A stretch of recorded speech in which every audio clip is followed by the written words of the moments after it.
Here, a simple example of DFS.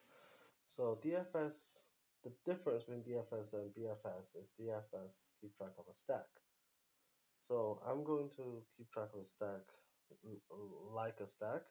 So start from the bottom, and I will also keep track of the expansion path.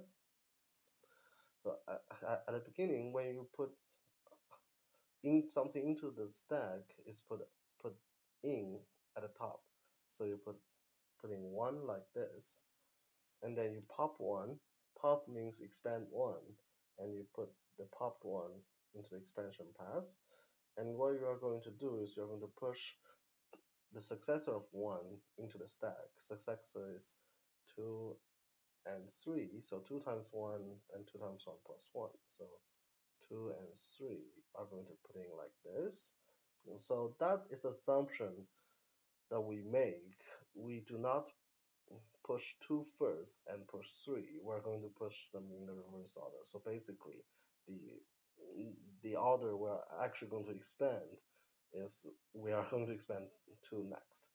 So as I said, expand 2 next. So pop 2 and then push the successor of 2, 2 times 2 and 2 times 2 plus 1, which is 4 and 5. So now note that this is a stack, so you do not pop 3 next, you pop 4 next. So when you pop 4, you first put 4 here, and on top of the stack, you add 8 and 9. So then the next thing again is not popping 3, it's popping 8. So you put 8 here, and 8 has no successor because 2 times 8 is larger than 10, and 2 times 8 plus 1 is even larger than 10. So you don't get anything, and then you pop 9, and 9 is the goal state, so you stop. So that's why the expansion pass is this.